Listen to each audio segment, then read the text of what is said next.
ఆంధ్రప్రదేశ్ రాజకీయాల్లో కొన్ని సంచలనాలు జరుగుతూ ఉన్నాయి. ఎందుకు? కూటమి ప్రభుత్వం వచ్చిన తర్వాత వైసీపీ పరిస్థితి ఒక రకంగా చెప్పాలంటే చాలా దయానీయమైన పరిస్థితి వచ్చింది.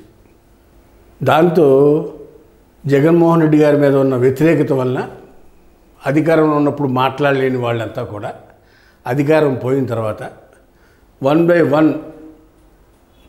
రాజీనామాలు చేస్తూ బయటకు వచ్చారు. సరే, ఎమ్మెల్యేలే కదా, పోతే పోయారు, కొత్త వాళ్ళు తయారు చేసుకుందాం అనుకున్నాడు జగన్మోహన్ రెడ్డి గారు. అన్నాడు కూడా ఆయన. చాలా లీడర్లందరూ పోతామని ప్రెస్ మీట్లో విలేకరులు అడిగితే, ఎవరు పోయారు, ఎవడు పోతాడు, పోయేవాడు పోతాడు, కొత్త వాళ్ళు తయారు చేసుకుంటాను అన్నాడు ఆయన. ఆ కాన్ఫిడెన్స్ ఉండటం జగన్మోహన్ రెడ్డి గారికి చాలా మెచ్చుకోదగ్గ విషయం. అది రైట్. రాజకీయాల్లో ఆనేవాళ్ళ ఆత జానేవాళ్ళ జాత, ఇదైతే యథార్థం. అయితే ఇక్కడ ఒక విషయం చెప్పాలి. అది ఆత్మ పరమాత్మ. జగన్మోహన్ రెడ్డి గారికి ఆత్మ లాంటాడు విజయసాయి రెడ్డి గారు.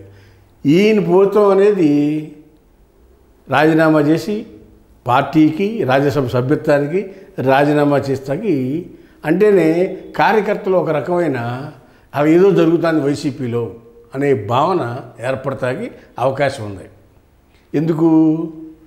మొదల నుంచి కూడా రాజశేఖర రెడ్డి గారి కుటుంబానికి విజయసాయి రెడ్డి గారు చార్టెడ్ అకౌంట్గా వాళ్ళ తాతగారైన రాజారెడ్డి గారికి, రాజశేఖర రెడ్డి గారికి, జగన్మోహన్ రెడ్డి గారికి, ఈ కుటుంబానికి వైఎస్ ఫ్యామిలీ మొత్తానికి కూడా ఈయన చార్టెడ్ అకౌంట్ విజయసాయి రెడ్డి గారు. ఈ సూట్ కేస్ కంపెనీల సృష్టికర్త కూడా విజయసాయి రెడ్డి గారే. దాని మూలనే ఇద్దరు కూడా జైలుకి వెళ్ళాల్సి వచ్చింది. ఎవరిద్దరు? జగన్మోహన్ రెడ్డి గారు, విజయసాయి రెడ్డి గారు కూడా. ముఖ్యమంత్రిగా రాజశేఖర రెడ్డి గారు ఉన్నప్పుడు వీళ్ళు చేసిన కొన్ని చర్యల వల్ల ఈ కొన్ని సూట్ కేస్ కంపెనీలు క్రియేట్ చేసి దాంట్లో కొన్ని ఎవిడెన్స్లు దొరకడం వలన ఇద్దరిని కూడా సిబిఐ వాళ్ళు అరెస్ట్ చేసి జైల్లో పెట్టారు. సరే, అది వేరే, అది ఒక విషయం, అందరికీ తెలిసిన విషయమే. అయితే అది అంటే ఎందుకు చెప్పానంటే, ఆ సందర్భాన్ని వీళ్ళిద్దరూ అంత క్లోజ్గా ఉండే వ్యక్తులు. ఎవరు? జగన్మోహన్ రెడ్డి గారు, విజయసాయి రెడ్డి గారు. అలాంటిది జగన్మోహన్ రెడ్డి గారిని ఒంటరివాడిని చేసి విజయసాయి రెడ్డి గారు రాజకీయాలకు స్వచ్ఛ చెప్పాడు. దానికి ఎవరు ఊహించుకునే వాళ్ళు ఊహించుకున్నారు. భవిష్యత్తులో ఏదో బీజేపీ వాళ్ళు గవర్నర్ ఇస్తానారని, లేదా జగన్మోహన్ రెడ్డి గారికి, విజయసాయి రెడ్డి గారికి పడలేదని చెప్పి, ఇలా రకరకాలుగా ఊహా కార్యక్రమాలు ప్రజల్లో కోకొలలుగా వినిపిస్తూ ఉన్నాయి. అయితే ఇక్కడ ముఖ్యం ఏంటంటే, ఆయన ఇటీవల కాలంలో ఒక 3 రోజుల క్రితం షర్మిల గారింటికి వెళ్ళి 3 గంటలు కూర్చుని విజయమ్మ గారిని, షర్మిల గారిని పలకరించి, పరామర్శించి, వాళ్ళకి సారీ చెప్పి, విజయమ్మ గారు అయితే విజయసాయి రెడ్డిని ఒక బ్రదర్ లాగా ట్రీట్ చేసేవాళ్ళు గతంలో. అలాంటిది విజయమ్మ గారి మీద అనుచితమైన వ్యాఖ్యలు చేశారు. ఎవరు? విజయసాయి రెడ్డి గారు.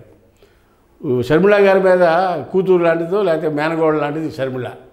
అలాంటి షర్మిల గారి మీద కూడా అనుచితమైన వ్యాఖ్యలు చేశారు విజయసాయి రెడ్డి గారు. అవి నేను చేయలేదు మరో, వైసీపీ పార్టీ జగన్మోహన్ రెడ్డి గారి కనసనలో జరిగినాయి అమ్మ, తప్పు అయిపోయింది, క్షమించు అని విజయమ్మ గారిని, షర్మిల గారిని రిక్వెస్ట్ చేసుకున్నట్టుగా తెలుస్తుంది.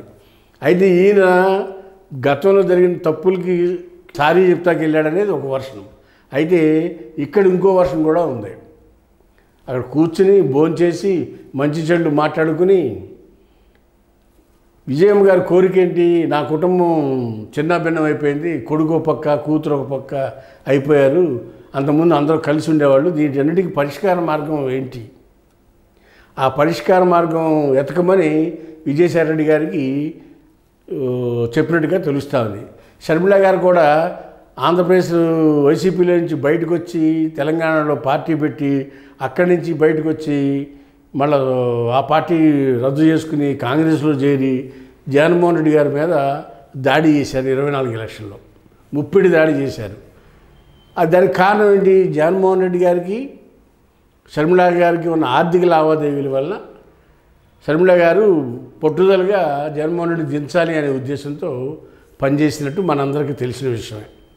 అక్కడ ఆ విషయంలో చంద్రబాబు నాయుడు చెప్పినా, పవన్ కళ్యాణ్ చెప్పినా ప్రజలు నమ్మల వైసీపీ కేడర్. షర్మిల గారు చెప్పేటప్పటికి ఆలోచనలో పడిపోయారు. రాయలసీమ ప్రాంతంలో కానీ, ఆంధ్ర ప్రాంతంలో కానీ షర్మిల గారు చెప్తే అన్నా చెల్లెళ్ళు ఇద్దరు కలిసి రాజకీయాలు చేశారు, వైఎస్ బ్లడ్ ఇద్దరు అని కాంగ్రెస్ రాజకీయ వేదిక నుంచి షర్మిల గారు జగన్మోహన్ రెడ్డి చావు దెబ్బ కొట్టారు మొన్న ఎలక్షన్లో. విజయమ్మ గారు కూడా షర్మిల గారికి ఓటేయండి అని అడిగారు కడప పార్లమెంట్కి. అంటే ఇండైరెక్ట్గా జగన్మోహన్ రెడ్డి గారికి ఓటు వేయొద్దని చెప్పినట్టే కదా. అట్లా చూస్తే అట్లా విజయమ్మ గారు వీరిద్దరూ కలిపి ఇట్లా జగన్మోహన్ రెడ్డి గారి ఓటమికి కారణమయ్యారు. అంటే వైసీపీ పార్టీ పతనానికి వీళ్ళిద్దరే కూడా ఒక రకంగా కారణం. ఆ పరిస్థితి ఎందుకు వచ్చింది అంటే దానికి కారణం జగన్మోహన్ రెడ్డి గారు అండ్ ఫ్యామిలీ. ఏదన్నా కానీ ఇంటి గుట్టు బయటికి తెలియదు కదా, అంతర్గత రహస్యాలు ప్రజలకు తెలియాల్సిన అవసరం కూడా లేదు. అయితే ఏదన్నా కానీ కారణం ఏదన్నా కానీ ఇలా ఓడిపోతాకైతే అనేక రకాల కారణాలు, ఈ కూడా ఒక కారణం. కర్ణుడి సాగుకి ఎన్ని కారణాలు, వైసీపీ ఓటమికి కూడా ఈ అనేక కారణాలు. అయితే వీటన్నిటినీ పక్షాలన చేయాలని విజయమ్మ గారు కంకణం కట్టుకున్నారు. దానికి సూత్రధారిగా విజయసాయిరెడ్డి గారిని కూర్చోబెట్టి మంచి చెడు మాట్లాడుకుని అన్న చెల్లెల్ని కలపమని విజయమ్మ గారు కోరారు అని మనకు అందుతున్న సమాచారం. అది మంచి సూచికే. ఏ తల్లి అయినా కొడుకు కూతురు కలిసి ఉండాలని కోరుకుంటుంది, అది మంచిదే. అలా వాళ్ళిద్దరూ కలపాలి, కలిసి ఉండాలనేది తల్లిగా ఆవిడ, ఆ కుటుంబ సన్నిహితుగా విజయసాయిరెడ్డి కోరుకోవడంలో తప్పు అయితే లేదు. ఎందుకంటే రాజశేఖర రెడ్డి అభిమానించే అభిమానులందరూ కూడా అదే కోరుకుంటారు. ఇది వాళ్ళ రాజశేఖర రెడ్డి కుటుంబం బాగుండాలని, అదైతే యథార్థం. అయితే ఇక్కడ షర్మిల గారు కాంగ్రెస్ పార్టీ ప్లాట్ఫారం నుంచి కాంగ్రెస్ అధ్యక్షురాలుగా ఉండి సాధించింది ఏమన్నా ఉందా అంటే ఏమీ లేదు. ఎందుకంటే ఎక్కడ చూసినా కూడా 1-2% కన్నా ఓటింగ్ శాతం ఎక్కడ రాలా.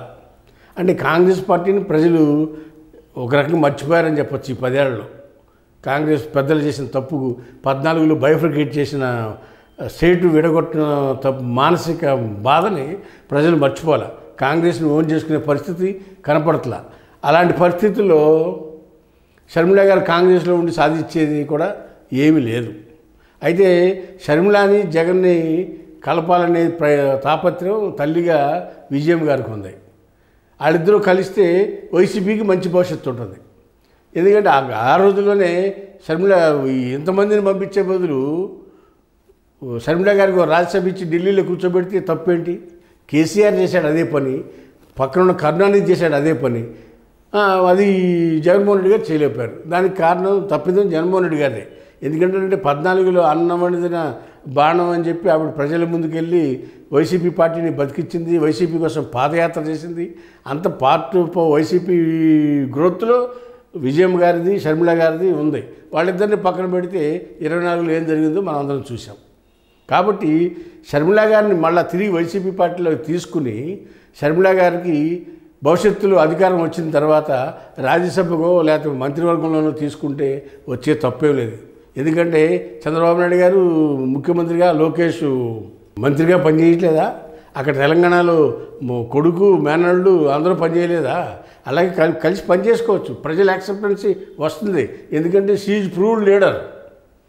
ప్రజల్లో అనార్గళంగా 2-3 భాషలు మాట్లాడగల శాఖచక్యవంతురాలు షర్మిల గారు. షర్మిల గారిని వైసీపీలో తీసుకుని వైసీపీలో సముచిత స్థానం ఆవిడ కల్పిస్తే వైసీపీ మళ్ళీ తిరిగి అధికారంలో వచ్చేందుకు కూడా అవకాశం ఉంది. ఆ పాత్ర పోషించమని విజయమ్మ గారు విజయసాయిరెడ్డి గారికి అప్పచెప్పారు. మరి విజయసాయిరెడ్డి గారు ఏం చేస్తారు, ఎలా చేస్తారు? వైసీపీ బ్లడ్ ఆయన రక్తంలో ఉంది కాబట్టి వైసీపీ పార్టీ భవిష్యత్తులో రాజకీయాలకి అధికారంలో రావడం కోసం ఒక భీష్ముడి పాత్ర పోషిస్తాడని పెద్దరికంగా భీష్ముడి పాత్ర పోషించి ఆ కుటుంబాన్ని కలిపి వైసీపీ పార్టీని కూడా తిరిగి అధికారంలో తీసుకొచ్చేందుకు మరి ఆ పాత్ర పోషిస్తారని ఆశిద్దాం, వేచి చూద్దాం. భవిష్యత్ రాజకీయాల్లో ఎవరు ఏం చేస్తారనేది కూడా ఎదురు చూడాల్సిందే. హాయ్ ఫ్రెండ్స్, మా ఫ్యూచర్ టుడే ఛానల్ చూస్తున్నందుకు చాలా థ్యాంక్స్. మరిన్ని లేటెస్ట్ వీడియోస్ కోసం వెంటనే సబ్స్క్రైబ్ చేయండి. అలాగే ఈ బెల్ ని కూడా రింగ్ చేసేయండి. మా లేటెస్ట్ వీడియోస్ నోటిఫికేషన్స్ అన్నీ మీ మొబైల్లో వస్తాయి. మా వీడియోస్ మీకు నచ్చితే లైక్ చేయండి, షేర్ చేయండి, నచ్చకపోతే కామెంట్ చేయండి.